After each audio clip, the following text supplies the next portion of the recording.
Hello friends, story magnified पर आपका हार्दिक स्वागत है। आज हम बात करने वाले हैं dark psychology secrets and manipulation नामक किताब की, जिसे लिखा है एमी ब्राउन ने। क्या आपने कभी सोचा है कि कुछ लोग दूसरों पर इतना गहरा असर कैसे डाल देते हैं? कभी वो दोस्त, कभी कोई रिश्तेदार, या शायद आपका कोई सहकर्मी जो बिना ज्यादा बोले आपको मनाने में कामयाब हो जाता है, आपके निर्णयों को अपने हिसाब से मोड़ देता है और आप सोचते हैं मैंने ऐसा क्यों किया, जबकि मैं तो ऐसा करना ही नहीं चाहता था। यही है डार्क साइकोलॉजी की दुनिया, जहां मन को समझने की कला मैनिपुलेशन में बदल जाती है। एमी ब्राउन कहती हैं, dark psychology is not evil in itself, but how you use it defines your character. यानी इंसान का मन बहुत शक्तिशाली है और जो इसे समझ लेता है वो दूसरों के व्यवहार को भी समझने लगता है। लेकिन इस ज्ञान का इस्तेमाल या तो हीलिंग के लिए होता है या कंट्रोल के लिए, और यही इस किताब का सबसे गहरा संदेश है। समझो पर सावधान रहो। हम सब अपने जीवन में ऐसे लोगों से मिलते हैं जो चार्म, कॉन्फिडेंस या सिंपैथी के जरिए हमारे ट्रस्ट की दीवारों में धीरे धीरे दरारें डालते हैं। शुरुआत में वो मददगार लगते हैं, केयरिंग लगते हैं, लेकिन धीरे धीरे वो आपके डिसीजंस, इमोशंस और आइडेंटिटी पर हक जताने लगते हैं। यहां मैनिपुलेशन शुरू होता है, धीरे धीरे, बिना कि आपको एहसास हो। किताब के अनुसार मैनिपुलेशन की शुरुआत बहुत सटल होती है। ये एक कॉम्प्लीमेंट से शुरू हो सकती है, तुमसे बेहतर कोई नहीं समझ सकता मुझे, या एक गिल्ट ट्रैप से, मैंने तुम्हारे लिए इतना किया, अब तुम मेरे लिए इतना भी नहीं कर सकते। और यही छोटी छोटी बातें धीरे धीरे आपके सबकॉन्शियस को पकड़ लेती हैं। एमी ब्राउन हमें ये सिखाती हैं कि हमें दूसरों के व्यवहार से ज्यादा अपने रिस्पॉन्स पर ध्यान देना चाहिए, क्योंकि मैनिपुलेटर तभी सफल होता है जब हम अपने इमोशंस को उनके कंट्रोल में जाने देते हैं। वो आपके दिमाग से नहीं, आपकी भावनाओं से खेलता है। फियर, गिल्ट, लव, इनसिक्योरिटी और कभी-कभी सिंपैथी से। वो जानता है कि कौन सा बटन दबाने से आप झुक जाएंगे, लेकिन असली ताकत अवेयरनेस में है। अगर हम समझ लें कि हमारे चारों ओर कम्युनिकेशन की हर परत में साइकोलॉजी की एक लेयर है, तो हम खुद को एक्सप्लॉइट होने से बचा सकते हैं। और यही इस किताब की सबसे बड़ी गिफ्ट है। वो हमें ये नहीं सिखाती कि किसी को मैनिपुलेट कैसे करें, वो हमें सिखाती है कि मैनिपुलेशन से बचना कैसे है।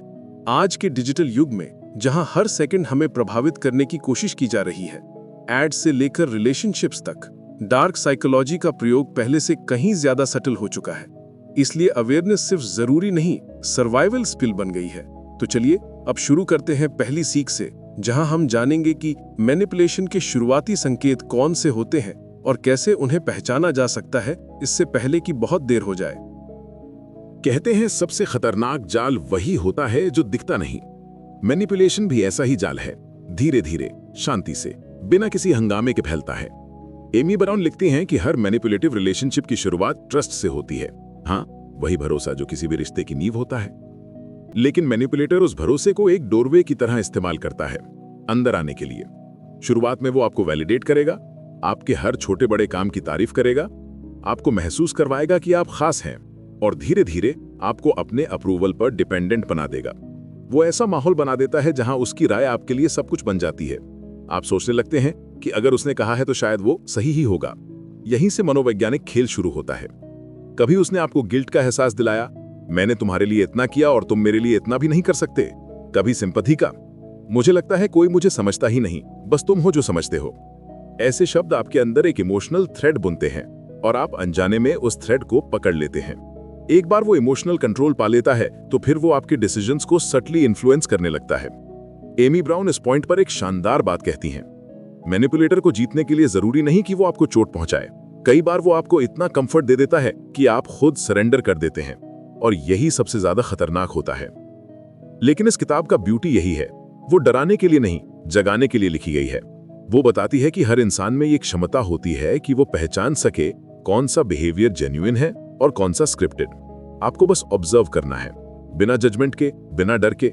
हर बार जब कोई आपकी इमोशन पर जोर दे रहा हो, आपसे तुरंत डिसीजन चाहता हो, या आपको गिल्ट या फियर के जरिए कंट्रोल करने की कोशिश करे, तो रुकिए, एक सांस लीजिए और सोचिए, क्या ये मेरी इच्छा है या किसी और का सटल प्रेशर। एमी ब्राउन इसे पॉज टेक्निक कहती हैं, एक छोटी सी मेंटल पॉज जो आपके विचारों को साफ करती है और आपको इम्पल्सिव रिएक्शन से बचाती है। वो कहती है हर पॉज एक शील्ड है। और सच में जब आप सोचने के लिए ठहरते हैं तो मैनिपुलेटर की सबसे बड़ी ताकत आपकी जल्दबाजी खत्म हो जाती है। तो अगर हम पहली सीख से कुछ याद रखना चाहें तो वो यही होगा कि हर भरोसे के पीछे बस एक सवाल पूछिए, क्या ये म्यूचुअल है या वन साइडेड? क्योंकि जहां भरोसा बराबरी का नहीं होता वहां मैनिपुलेशन पनपती है। अब चलिए बढ़ते हैं दूसरी सीख की ओर, जहां हम समझेंगे कि मैनिपुलेटर्स कम्युनिकेशन को कैसे अपने फेवर में मोड़ते हैं और कैसे हम उसे न्यूट्रलाइज कर सकते हैं।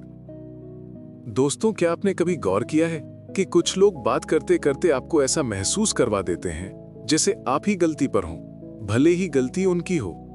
वो अपने शब्दों से ऐसा जाल बुनते हैं जिसमें आप धीरे धीरे फंसते चले जाते हैं और फिर एक दिन आपको एहसास होता है आप अब अपने विचारों के मालिक नहीं रहे। एमी ब्राउन इस बात पर जोर देती हैं कि मैनिपुलेटर का सबसे बड़ा हथियार है लैंग्वेज कंट्रोल। वो बातचीत को सटली ट्विस्ट करता है ताकि आपकी एनर्जी डिफेंस में लग जाए। कभी वो जस्ट जोकिंग कहकर आपको इंसल्ट करता है, तो कभी तुम बहुत सेंसिटिव हो कहकर आपके इमोशंस को इनवैलिड कर देता है। इन छोटे छोटे वाक्यों में बहुत गहरी मैनिपुलेशन छिपी होती है। वो कहते हैं कम्युनिकेशन सिर्फ बोलने की कला नहीं बल्कि सुनने की मंशा भी होती है। लेकिन मैनिपुलेटर सुनता नहीं, वो एनालाइज करता है आपकी कमजोरियों, आपकी इनसिक्योरिटीज और आपकी जरूरतों को, और फिर उन्हीं को हथियार बनाता है। मान लीजिए आपने किसी से कहा, मुझे अच्छा नहीं लगता जब लोग मुझे इग्नोर करते हैं। एक मैनिपुलेटर इस लाइन को याद रखेगा। वो जानता है कि आपको कंट्रोल करने के लिए बस थोड़ा इग्नोर करना काफी है। कभी रिप्लाई लेट करेगा, कभी आपको अनइम्पॉर्टेंट महसूस कराएगा और आप बिना जाने उसकी अटेंशन के लिए खुद को प्रूव करने लगेंगे। यह है मैनिपुलेशन की सबसे फाइन कला, जहां विक्टिम खुद ही अपनी पकड़ मजबूत करता है।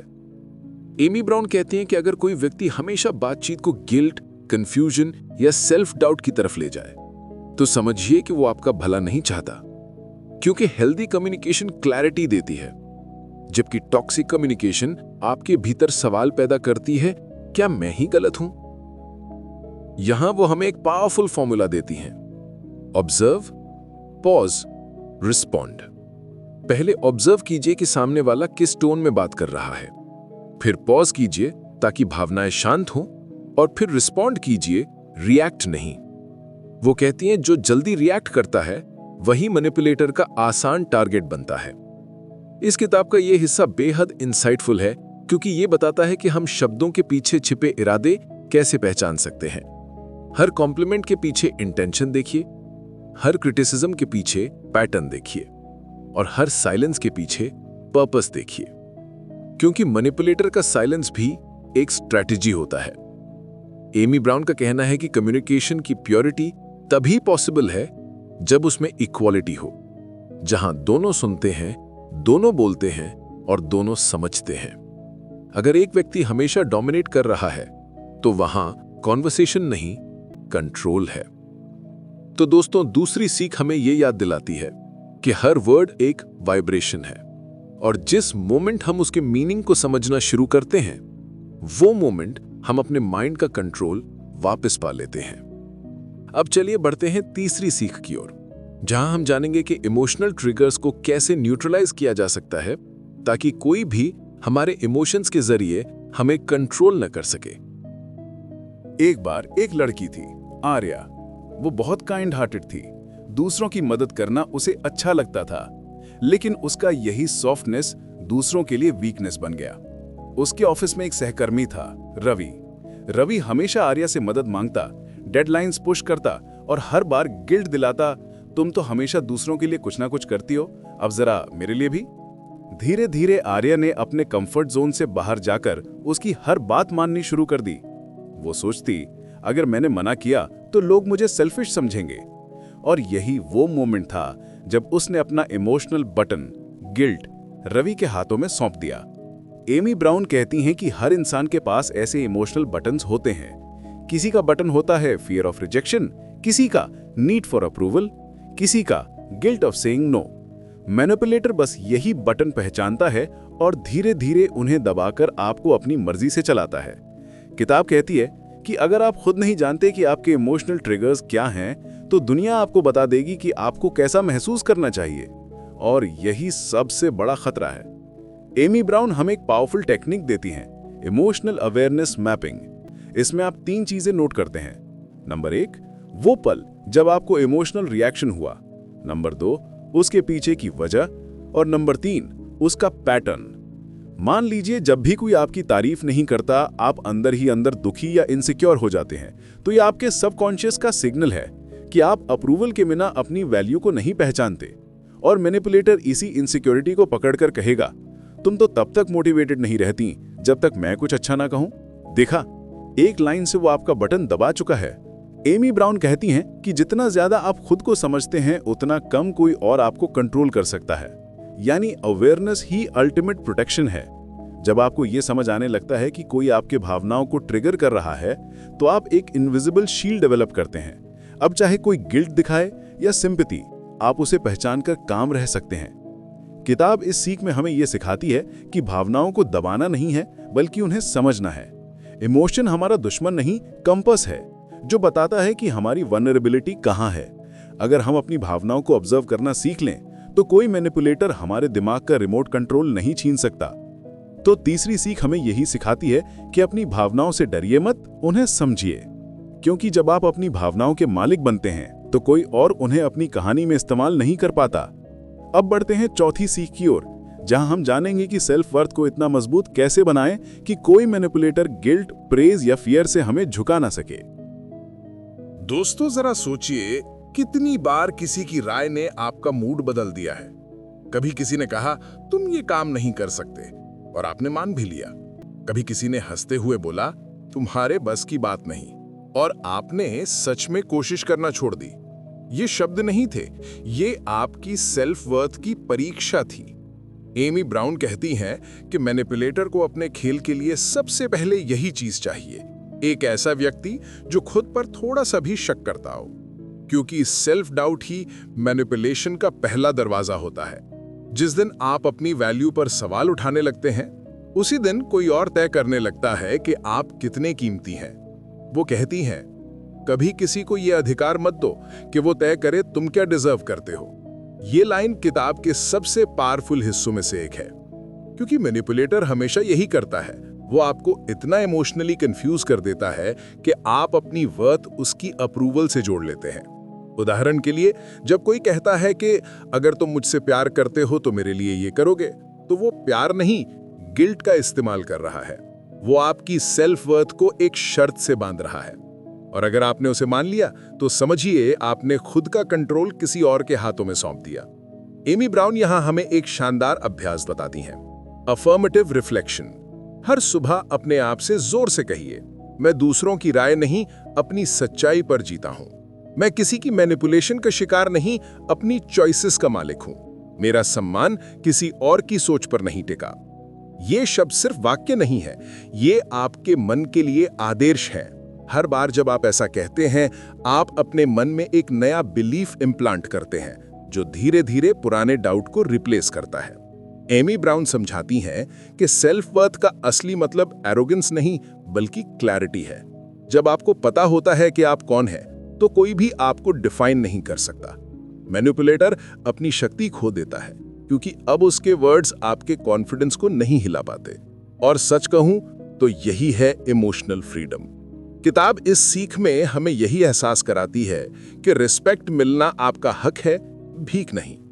अगर कोई व्यक्ति बार बार आपको छोटा महसूस करवाने की कोशिश करे, तो वो रिश्ता नहीं, एक साइकोलॉजिकल ट्रैप है। उससे बाहर निकलना ही सेल्फ लव का पहला कदम है। तो दोस्तों, चौथी सीख हमें यह याद दिलाती है कि जब तक आप खुद को कम समझेंगे, कोई और आपको बराबर नहीं मानेगा। इसलिए खुद से कहिए, मैं काफी हूं, जैसा हूं वैसा ही। और उस पल मैनिपुलेशन की पूरी दीवार ढह जाती है। अब चलिए बढ़ते हैं 5वीं सीख की ओर, जहां हम जानेंगे कि बाउंड्रीज बनाना स्वार्थ नहीं, बल्कि आत्मसम्मान की निशानी है। दोस्तों, जरा सोचिए, आपके साथ ऐसा कितनी बार हुआ है कि किसी ने आपसे कुछ मांगा, अब थके हुए थे, व्यस्त थे या मन नहीं था, लेकिन फिर भी आपने हां कह दिया, क्योंकि आप ना कहने से डर गए। डर गए कि कहीं लोग आपको रूड, सेल्फिश या इनसेंसिटिव ना समझ लें। एमी ब्राउन कहती हैं कि मैनिपुलेटर का सबसे बड़ा सहारा होता है आपकी गिल्ट और फियर ऑफ रिजेक्शन। वो जानता है कि आप ना नहीं कह पाएंगे और इसी वीकनेस के जरिए वो धीरे धीरे आपकी जिंदगी में घुसपैठ करता है। किताब में एक लाइन है जो बहुत गहराई से चुभती है। जब आप हर किसी को खुश करने की कोशिश करते हैं तो सबसे पहले खुद से दूर हो जाते हैं, और यही मैनिपुलेशन का रूट कॉज है। मैनिपुलेटर ऐसे लोगों को ही चुनता है जिन्हें दूसरों को डिसअपॉइंट करने का डर होता है। एमी ब्राउन हमें सिखाती हैं कि बाउंड्री सिर्फ फिजिकल नहीं होती, वो इमोशनल, मेंटल और डिजिटल भी होती हैं। आपको ये तय करना होता है कि कौन आपकी एनर्जी तक पहुंचेगा, कौन आपकी बातों को इन्फ्लुएंस करेगा और कौन आपके समय का इस्तेमाल करेगा, क्योंकि हर हां जो आप किसी और को देते हैं वो एक ना होता है जो आप खुद को देते हैं। वो एक बहुत प्रैक्टिकल टेक्निक बताती हैं, boundary assertion formula. I understand your point but this doesn't work for me. ये सिंपल लाइन आपको पुलाइन भी रखती है और असर्टिव भी। कई बार लोग सोचते हैं कि बाउंड्रीज बनाना मतलब रिश्ता तोड़ना, लेकिन सच ये है बाउंड्रीज रिश्तों को बचाती हैं क्योंकि वो रिजेंटमेंट को रोकती हैं। किताब में एमी एक एग्जाम्पल देती हैं। अगर कोई बार बार आपको अपने काम में खींच लेता है और आप ना नहीं कह पाते तो आप धीरे धीरे उस व्यक्ति से इरिटेट होने लगते हैं। फिर एक दिन आप फट पड़ते हैं और रिश्ता टूट जाता है। लेकिन अगर शुरुआत में ही आप कामली कह दें, मुझे मदद करने में खुशी होती है लेकिन इस वक्त मेरे पास समय नहीं है, तो आप न सिर्फ खुद को बचाते हैं बल्कि रिश्ते को भी हेल्दी रखते हैं। एमी कहती हैं, बाउंड्रीज दीवार नहीं, दरवाजे हैं जो तय करते हैं कि कौन अंदर आए और कौन बाहर रहे। ये लाइन इस किताब की सोल है, क्योंकि जब हम अपने अंदर की स्पेस की रक्षा करते हैं तभी हम बाहर की दुनिया में शांत रह सकते हैं। तो पांचवी सीख हमें यही सिखाती है, ना कहना बुरा नहीं है बल्कि अपने आत्मसम्मान के लिए जरूरी है, क्योंकि जो लोग आपसे सच में प्यार करते हैं वो आपकी सीमाओं का सम्मान करेंगे, ना कि उन्हें तोड़ने की कोशिश। अब चलते हैं छठी सीख की ओर, जहां हम जानेंगे कि क्यों कभी कभी मैनिपुलेटर्स हमारी काइंडनेस का फायदा उठाकर हमें इमोशनली ड्रेन कर देते हैं और कैसे हम अपनी एनर्जी को सुरक्षित रख सकते हैं। दोस्तों, कुछ लोग ऐसे होते हैं जिनसे मिलकर आप हल्के महसूस करते हैं, और कुछ ऐसे जो हर मुलाकात के बाद आपको थका देते हैं। आपने कभी गौर किया है क्यों? एमी ब्राउन कहती हैं, हर इंसान अपनी एनर्जी लेकर चलता है, लेकिन जब कोई मैनिपुलेटर आपके आसपास होता है वो आपकी एनर्जी को खींचता है बिना आपकी इजाजत के। वो ये काम कैसे करता है? कभी सिंपैथी से, कभी गिल्ट से, कभी ऐसा दिखाकर कि वो आपकी मदद चाहता है, पर धीरे धीरे वो आपको इमोशनली ड्रेन कर देता है। किताब में एक बेहद रिलेटेबल कहानी है। एक लड़की थी मीरा।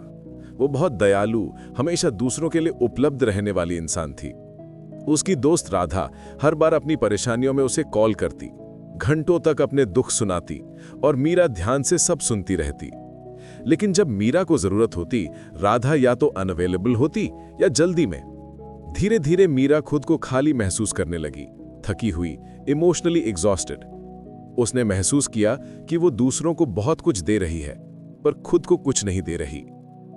एमी ब्राउन कहती हैं, मैनिपुलेटर्स को आपके अंदर की एम्पैथी का पता होता है और वो उसी का इस्तेमाल आपके खिलाफ करते हैं। वो जानते हैं कि अगर वो आपको विक्टिम बना देंगे तो आप उन्हें बचाने निकल पड़ेंगे, चाहे खुद को ही क्यों ना खो दें। लेकिन किताब हमें सिखाती है कि काइंडनेस और बाउंड्रीज साथ साथ चल सकते हैं। आप किसी की मदद कर सकते हैं, लेकिन अपनी एनर्जी की कीमत पर नहीं। एमी एक कॉन्सेप्ट बताती हैं, एम्पैथी विद एजेस, यानी दूसरों के दर्द को महसूस करना लेकिन उसमें डूबना नहीं। वो कहती हैं, अगर आप हर किसी की पीड़ा को अपनी पीड़ा बना लेंगे तो एक दिन आपके पास देने के लिए कुछ नहीं बचेगा, क्योंकि इमोशनल एनर्जी अनलिमिटेड नहीं है, उसे रिचार्ज करना भी आपकी जिम्मेदारी है। एमी ब्राउन का सुझाव है कि दिन में कुछ समय सिर्फ आपके लिए होना चाहिए, बिना फोन, बिना बातों, बिना किसी अपेक्षा के। वो समय जब आप अपनी सांसों को सुने, अपने दिल को महसूस करें, क्योंकि यही वो पल है जब आप अपनी एनर्जी को वापस भरते हैं। किताब की एक खूबसूरत पंक्ति है, खामोशी एक इनविजिबल आर्मर है जो आपको दूसरों की एनर्जी से बचाती है। तो कभी-कभी खुद में रहना सेल्फिश नहीं, सेल्फ प्रिजर्विंग है। छठी सीख हमें यही सिखाती है, आपकी इमोशनल एनर्जी किसी के एंटरटेनमेंट के लिए नहीं है। उसे बचाइए, क्योंकि वहीं से आपकी क्लैरिटी, स्ट्रेंथ और पीस आती है। और जब आप अपनी एनर्जी को बचाना सीख जाते हैं तो कोई मैनिपुलेटर आपको अपनी कहानी का पार्ट नहीं बना सकता। अब बढ़ते हैं 7वीं सीख की ओर, जहां हम जानेंगे कि मैनिपुलेशन को पहचानना ही काफी नहीं, उसे कामली और कॉन्फिडेंटली काउंटर कैसे करना सीखें। दोस्तों, जब कोई आपको इमोशनली मैनिपुलेट करता है तो वो कभी सीधे हमला नहीं करता। वो मुस्कुराता है, बातें करता है और धीरे धीरे आपके मन के अंदर डाउट बोता है। एमी ब्राउन कहती हैं, manipulation is not control through force, it's control through confusion. यानी जो आपको उलझा दे वो आपका मन जीत लेता है। अब इस मैनिपुलेशन को समझने का पहला तरीका है ऑब्जर्वेशन। किताब कहती है कि मैनिपुलेटर के शब्दों से ज्यादा उसके पैटर्न्स को देखिए। वो आपको बार बार गिल्टी फील करवाता है, आपसे इमोशनल रिएक्शन निकलवाने की कोशिश करता है, या आपको किसी चीज के लिए जल्दबाजी में डिसीजन लेने पर मजबूर करता है। अगर हाँ, तो समझिए कोई इनविजिबल पपेट स्ट्रिंग्स खींची जा रही हैं। एमी बताती हैं कि मैनिपुलेटर से निपटने का सबसे शांत हथियार है साइलेंस और स्लो रिस्पॉन्स। वो कहती हैं, अगर आप तुरंत जवाब नहीं देंगे तो मैनिपुलेटर के पास पावर नहीं बचेगी, क्योंकि उन्हें आपकी रिएक्शन चाहिए होती है, आपका कंट्रोल नहीं।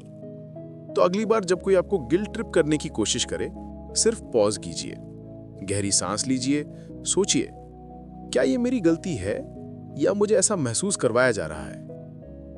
एक और जरूरी बात, मैनिपुलेटर क्लैरिटी से डरता है, इसलिए जब आप काम होकर कहते हैं मुझे समझ नहीं आ रहा आप क्या कहना चाह रहे हैं, तो वो हिचक जाता है, क्योंकि अब आप उस इमोशनल ट्रैप में नहीं फंस रहे जो उसने तैयार किया था। एमी ब्राउन हमें यह भी सिखाती हैं कि आपको हर बैटल लड़ने की जरूरत नहीं। कई बार सबसे बड़ी जीत होती है डिटैचमेंट से जवाब देना। अगर कोई आपको प्रोवोक करता है और आप मुस्कुरा कर बस ठीक है कहकर चले जाते हैं, तो आप साइलेंटली जीत जाते हैं। क्योंकि मैनिपुलेटर का सबसे बड़ा डर है आपका अनअफेक्टेड रहना। वो कहती हैं, peaceful people look weak to manipulators until they realize peace is their strongest weapon। और यही इस किताब का सार है। आपके अंदर का कामनेस आपकी सबसे मजबूत ढाल है। तो दोस्तों, 7वीं सीख हमें सिखाती है कि इमोशनल इंटेलिजेंस सिर्फ दूसरों को समझने की कला नहीं, खुद को बचाने की भी कला है। जब आप शांत रहकर जवाब देते हैं तो सामने वाला अपनी ताकत खो देता है, और वो दिन आपकी इनर पावर के जन्म का दिन बन जाता है। अब चलते हैं 8वीं सीख की ओर, जहां हम जानेंगे कि खुद के अंदर के डर और इनसिक्योरिटीज को हील करना क्यों जरूरी है। क्योंकि जब तक वो डर जिंदा है, मैनिपुलेशन के लिए जगह हमेशा बनी रहेगी। दोस्तों, हर इंसान के भीतर कुछ न कुछ डर होते हैं। किसी को अकेले रह जाने का डर, किसी को अस्वीकार किए जाने का डर, किसी को बेकार साबित हो जाने का डर। एमी ब्राउन कहती हैं, मैनिपुलेटर आपके अंदर के डर को नहीं बनाता, वो बस उन्हें एक्टिवेट करता है। किताब में एक गहरी बात कही गई है, जब तक आप अपने डर को छिपाते रहेंगे, कोई ना कोई उसे इस्तेमाल करता रहेगा। और यही मैनिपुलेशन का सबसे मजबूत फाउंडेशन है। एमी एक कहानी सुनाती हैं। एक लड़का था राहुल, हमेशा सबको खुश रखने की कोशिश करता, कभी किसी को ना नहीं कहता क्योंकि उसे रिजेक्शन से डर लगता था। धीरे धीरे उसके दोस्त, सहकर्मी, यहाँ तक कि परिवार के लोग भी उसकी इस नेचर का फायदा उठाने लगे। हर कोई उससे अपने हिसाब से काम निकलवाता और राहुल सोचता रहा कि कम से कम लोग मुझसे खुश तो हैं। लेकिन भीतर से वो खाली होता गया। उसे एहसास हुआ कि वो लोगों की अप्रूवल के लिए जी रहा है, अपने पीस के लिए नहीं। एमी कहती हैं, अगर आप रिजेक्शन से डरते हैं तो दुनिया आपके लिए रिजेक्शन ही बन जाएगी, क्योंकि एनर्जी वही अट्रैक्ट करती है जिसका आप सबसे ज्यादा डर रखते हैं। वो बताती हैं कि मैनिपुलेशन से मुक्त होने का पहला कदम है अपने डर को आइडेंटिफाई करना। कभी बैठिए और खुद से पूछिए कि क्यों मुझे ना कहने में डर लगता है? क्यों मैं हर बार गिल्ट फील करता हूं? क्या मैं दूसरों की नजरों में अच्छा दिखने की कोशिश कर रहा हूं? और जब आप इन सवालों के जवाब खुद से ईमानदारी से देते हैं तो आपकी हीलिंग शुरू होती है। एमी ब्राउन हमें एक पावरफुल रिमाइंडर देती हैं, आपके डर आपके कैरेक्टर को डिफाइन नहीं करते, वो बस आपकी कहानी का एक चैप्टर है और चैप्टर को बदला जा सकता है। वो कहती हैं, जब आप अपने डर को एक्नॉलेज करते हैं, वो धीरे धीरे अपनी ताकत खो देता है। कई बार मैनिपुलेशन इसलिए काम करती है क्योंकि हमें खुद नहीं पता कि हमें कौन सी इमोशनल कमजोरी रोक रही है। लेकिन जब आप अपने अंदर झांकना सीखते हैं तो मैनिपुलेटर के पास कुछ नहीं बचता। वो अपनी ताकत खो देता है क्योंकि आप अब खुद के मालिक बन चुके होते हैं। तो दोस्तों, 8वीं सीख हमें सिखाती है कि सच्ची आजादी किसी से जीतने में नहीं, खुद के डर से जीतने में है। और जब आप अपने डर के पार पहुंच जाते हैं तो कोई मैनिपुलेटर आपके मन में जगह नहीं बना सकता। अब चलते हैं 9वीं सीख की ओर, जहां बात होगी सेल्फ अवेयरनेस और इंट्यूशन की ताकत की। क्योंकि कई बार जो जवाब हमें बाहर नहीं मिलता, वो हमारे भीतर पहले से मौजूद होता है। दोस्तों, जरा याद कीजिए वो पल जब किसी व्यक्ति से मिलते ही आपको मन में एक हल्की सी बेचैनी महसूस हुई थी। किसी ने कुछ गलत कहा नहीं था, पर आपको कुछ ठीक नहीं लगा था, और बाद में वही व्यक्ति आपकी शांति छीन ले गया। कभी हुआ है ऐसा? एमी ब्राउन कहती हैं, वो बेचैनी आपकी इंट्यूशन की आवाज थी जिसे आपने लॉजिक की आवाज में दबा दिया।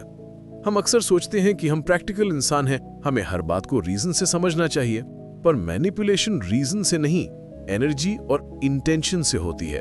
आपका सबकॉन्शियस माइंड जो बिना बोले भी सब महसूस कर लेता है, उसी को कहते हैं इंट्यूशन। एमी एक खूबसूरत बात लिखती हैं, your intuition whispers before your mind shouts.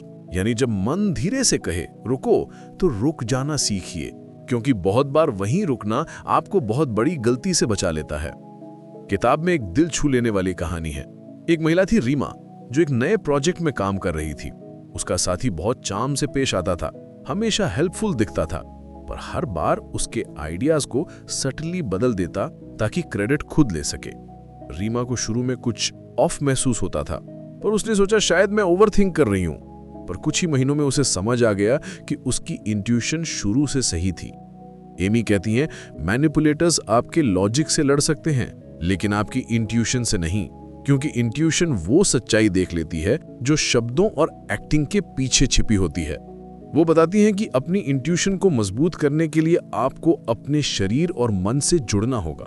जब कोई व्यक्ति बात करे और आपका दिल भारी लगे या आपका शरीर टेंस हो जाए, तो ये संकेत हैं कि कुछ गड़बड़ है। उस संकेत पर भरोसा करें, न कि सिर्फ सामने वाले के स्वीट वर्ड्स पर। एमी हमें ये भी याद दिलाती हैं कि हर बार अपनी इंट्यूशन पर भरोसा करना ईगो नहीं, सेल्फ रिस्पेक्ट है। क्योंकि अगर आप खुद की आवाज नहीं सुनेंगे तो कोई और आपके लिए निर्णय ले लेगा। और दोस्तों, जब आप अपनी इंट्यूशन से जीना सीख जाते हैं तो आप किसी के इन्फ्लुएंस में नहीं, अपने कॉन्शियंस के इन्फ्लुएंस में जीते हैं।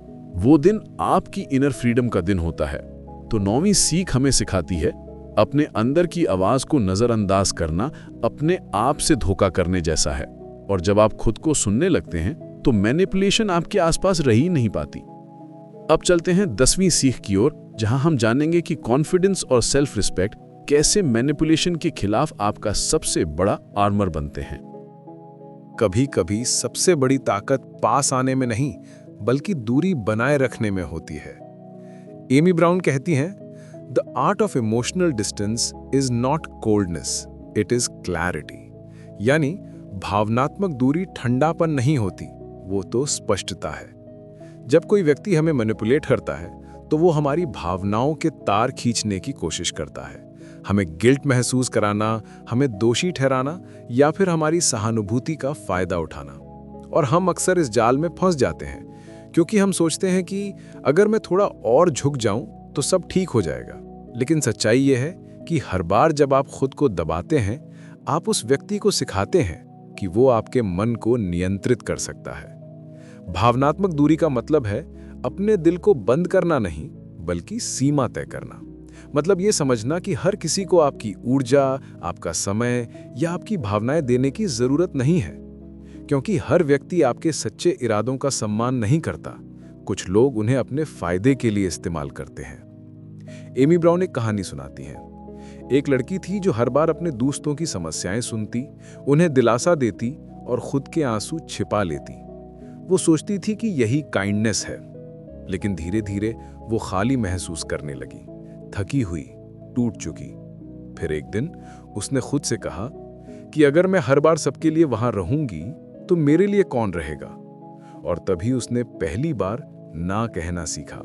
वो दिन उसकी आज़ादी का पहला दिन था।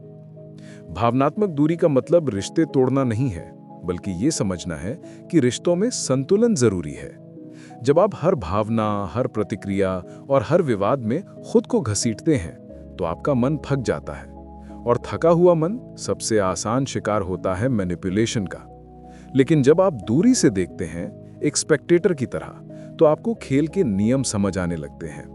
आप पहचानने लगते हैं कि कौन सा शब्द आपको चोट पहुंचाने के लिए बोला गया और कौन सा बस दिखावे के लिए। एमी ब्राउन का कहना है, distance gives you the power to respond, not react. और यही फर्क है एक मजबूत इंसान और एक मैनिपुलेटेड इंसान में। मजबूत इंसान प्रतिक्रिया नहीं देता, विचार करता है। वो समझता है कि कौन सी लड़ाई लड़नी है और किसे बस मुस्कुरा के छोड़ देना है।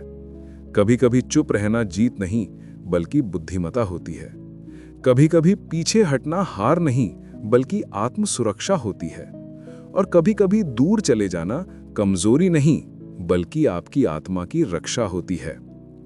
भावनात्मक दूरी सिखाती है कि आपका दिल भी सीमाओं का हकदार है, और जो इंसान ये सीख जाता है, उसे कोई मानसिक रूप से गुलाम नहीं बना सकता, क्योंकि उसने एक अदृश्य ढाल बना ली होती है। ऐसी ढाल जो ना नफरत से बनी है, ना डर से, बल्कि समझ से बनी है। कई बार जिंदगी में हमें सबसे ज्यादा डर अपने दुश्मनों से नहीं, बल्कि अपने अंदर के उस हिस्से से होता है जिसे हमने कभी ठीक से देखा ही नहीं।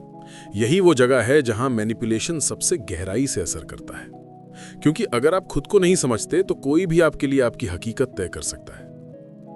एमी ब्राउन इस किताब में एक गहरी बात कहती हैं, the most dangerous manipulation is not what others do to you, but what you let yourself believe. यानी असली नियंत्रण तब शुरू होता है जब आप अपने दिमाग के आईने में झांकते हैं, बिना डर, बिना मुखौटे। बहुत से लोग अपने मन के भीतर झांकने से डरते हैं, क्योंकि वहां उन्हें अपने डर, अपनी असफलताएं और अपनी कमजोरियां दिखती हैं। लेकिन सच्चाई ये है कि जब तक आप अपने मन को नहीं पहचानते, तब तक कोई और आपकी पहचान तय करता रहेगा। लोग आपको बताएंगे कि आप कौन हैं, क्या सोचते हैं और किस दिशा में चलना चाहिए, और यही वो जगह है जहां आप धीरे धीरे अपने ऊपर से नियंत्रण खो देते हैं। एक उदाहरण लीजिए, एक महिला थी जो हर बार अपनी राय बदल देती थी जब भी उसका साथी कुछ कहता। धीरे धीरे उसने अपनी सोच खो दी। उसे लगा शायद मैं गलत हूं, शायद वही सही है। पर एक दिन उसने खुद से सवाल किया, मैं कौन हूं अगर मेरी हर सोच किसी और की आवाज बन चुकी है? और उस सवाल ने उसकी जिंदगी बदल दी, क्योंकि उस दिन उसने पहली बार खुद को देखा, बिना डर, बिना भ्रम। एमी ब्राउन कहती है कि जब तक आप अपने मन का आईना साफ नहीं करते, तब तक दूसरों की छवि उसमें प्रतिबिंबित होती रहती है।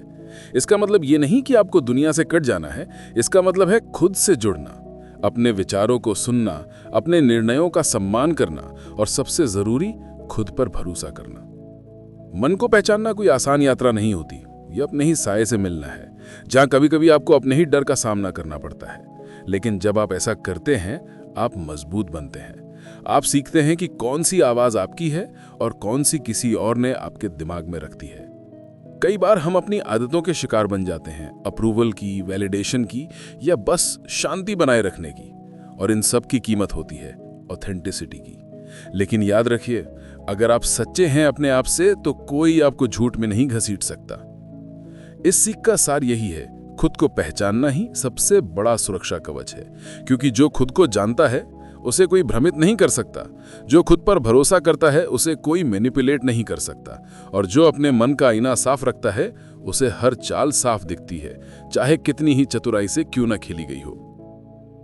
हर कहानी का अंत किसी मोड़ पर नहीं, बल्कि एक जागरण पर होता है, और डार्क साइकोलॉजी की ये यात्रा भी वहीं पहुंचती है, आजादी के उस बिंदु पर जहां इंसान समझता है कि असली शक्ति किसी और को बदलने में नहीं, बल्कि खुद को आजाद करने में है। एमी ब्राउन कहती हैं, freedom is not the absence of control, it is the presence of awareness. यानी असली स्वतंत्रता तब आती है जब आप हर कोशिश को पहचान लेते हैं जो आपको बांधने के लिए की गई थी। जब आपको समझ में आ जाता है कि कौन सा शब्द आपके मन पर असर डालने के लिए बोला गया था, कौन सी चुप्पी आपके आत्मविश्वास को तोड़ने के लिए रखी गई थी, और कौन सा प्यार वास्तव में एक जाल था। इस किताब की सबसे गहरी सीख यही है कि मुक्ति केवल बाहर से नहीं, भीतर से आती है। क्योंकि जब आप खुद को समझ लेते हैं तब किसी का भी नियंत्रण आप पर असर नहीं करता। आप उस स्थिति में पहुंच जाते हैं जहां लोग आपको मैनिपुलेट करने की कोशिश करते हैं, पर आप मुस्कुराकर सोचते हैं, मैं समझता हूं ये खेल क्या है। एक कहानी याद आती है। एक युवा लड़का था जो हमेशा दूसरों की बातों से डर जाता था। उसे लगता था कि अगर वो अपनी सच्चाई बोलेगा तो लोग उसे छोड़ देंगे, इसलिए वो हमेशा झूठी सहमति देता, सिर झुकाकर हाँ कहता, जबकि उसके दिल में ना होती। फिर एक दिन उसने खुद से कहा कि अगर मैं खुद के प्रति सच्चा नहीं हूं तो मैं आखिर किसके लिए जी रहा हूं। उस दिन उसने अपनी ना बोलने की हिम्मत की, और अजीब बात यह थी कि दुनिया नहीं टूटी, बस उसकी आत्मा आजाद हो गई। यही है मनोवैज्ञानिक स्वतंत्रता, जहां आपका आत्मविश्वास दूसरों की स्वीकृति पर निर्भर नहीं रहता, जहां आप जानते हैं कि किसी की राय आपका सच नहीं बदल सकती, जहां आप समझते हैं कि आपके भावनात्मक बटन अब किसी और के नियंत्रण में नहीं हैं। एमी ब्राउन ने कहा है, once you stop giving away your emotional energy, manipulators lose their power. यानी जब आप तय कर लेते हैं कि आपकी भावनाएं आपकी अपनी हैं तो कोई भी आप पर हावी नहीं हो सकता। आपके डर अब हथियार नहीं रह जाते, वे आपकी ताकत बन जाते हैं। आजादी का मनोविज्ञान यही सिखाता है कि नियंत्रण तोड़ने की शुरुआत भीतर से होती है। जब आप खुद को माफ करते हैं, जब आप खुद से प्रेम करना सीखते हैं, जब आप अपने घावों को छिपाने की बजाय उन्हें स्वीकार करते हैं, तभी आप उन जंजीरों को तोड़ते हैं जो दूसरों ने नहीं बल्कि आपने खुद अपने चारों ओर बांध रखी थी।